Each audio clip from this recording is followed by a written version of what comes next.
Hi guys, welcome back sa ating YouTube channel mga katropa. So pag-uusapan natin ngayon, paano ba ang tamang pamamaraan sa pagpaparami, pag-aalaga ng biik. At ito ay isang portion sa negosyo ng pagbababuyan na sinasabi nila isa sa mga magastos pero inaasahan na profitable in the long term. So bakit ba ganun mga katropa? Tara, himay-himayin natin yan, pag-usapan natin. So ibig sabihin, sa negosyo ng babuyan, parang pagiging doktor yan eh. May kanya-kanyang specialty. So, ibig sabihin nito, kung ang papasukin mo is pag-aalaga ng piglets, ibig sabihin nito, gagawin mong partner yung piglets and meron namang sistema sa negosyo ng babuyan, yung pag-aalaga ng barako, pag-aalaga ng inang baboy na nanganganak and dun ka magkakapera. And ito naman, pag-aalaga ng biik na palalakihin mo, pwedeng 1 month or 2 months and ibibenta mo as lechon or idediretso mo as partner. So ito yung mga paraan para kumita ka sa negosyo ng pagbababuyan.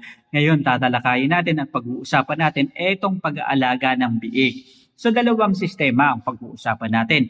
Isang aalagaan mo at gagawin mong lechonin at ibibenta mo at isang gagawin mong patabaing baboy na aalagaan mo ng 4 months. Ito mga katropa, parehas na profitable ang negosyong ito.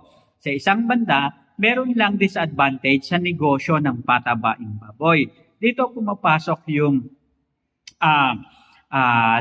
anticipated demand cycle. So ibig sabihin kung mag-aalaga ka ng piglets at gagawin mong patabaing baboy, siguraduhin mo na after 4 months o 5 months na pag-aalaga, yun yung target date ng pagpapalaki sa mga patabaing baboy, tiyakin mo na mayroong pangangailangan o matinding demand sa supply ng mga patabaing baboy. So, ibig sabihin nito, karaniwan yung iba nag-aalaga ng November, December, January, and February. Bakit ba ganong sistema o buwan? Sila gustong-gustong mag-alaga. Kasi sa ganyang sistema, maaari mong anihin, ibenta yung baboy o maaari nang lumaki yung baboy ng 85 to 100 plus kilos.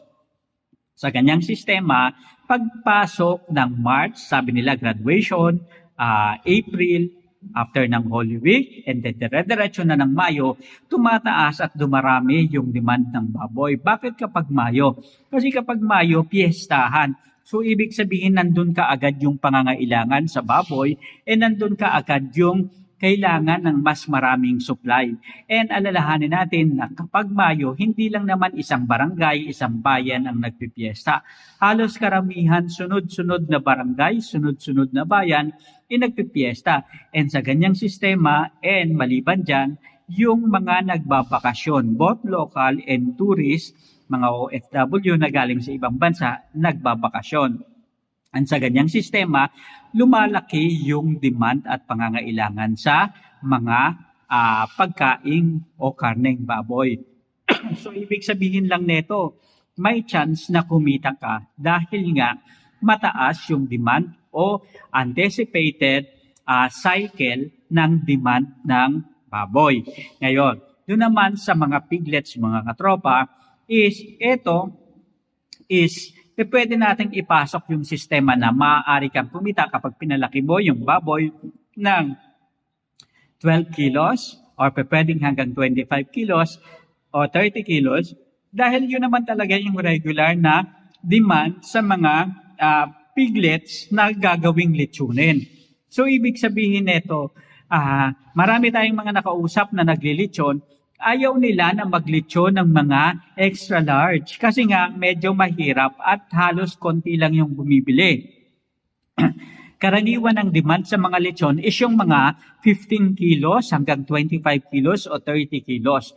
So doon naglalaro yung mga piglets na pinapalaki para gawing lechon. Ibig sabihin, kung magpapalaki ka, hindi mo naman talaga sila palalakihin ng todo. Karaniwan na, yung mga pinapakain natin sa kanila, hanggang sa lechonin lang. So, ibig sabihin, kung mag-aalaga tayo ng baboy, is konti lang din yung ipapakain natin na feeds and konti lang din yung magiging puhunan natin para sa pag-aalaga ng ganitong baboy. Ngayon, saan ba mas magandang kumita? Sa piglets o sa patabaing baboy?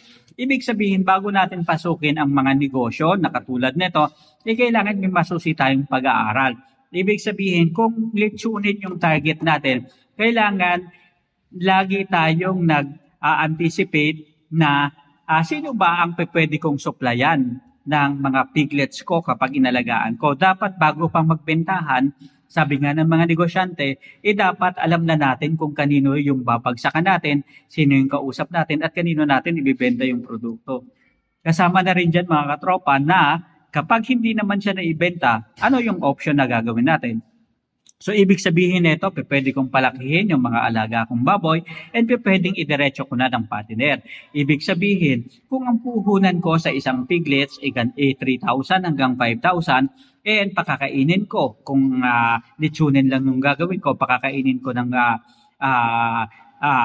starter, and after nyon is ibibenta ko na. And samantalang sa grower naman, pakakainin ko ng starter, pakakainin ko ng grower, and pakakainin ko ng finisher. And depende yan kung hanggang saan mo siya nais palakihin yung iyong alagang baboy.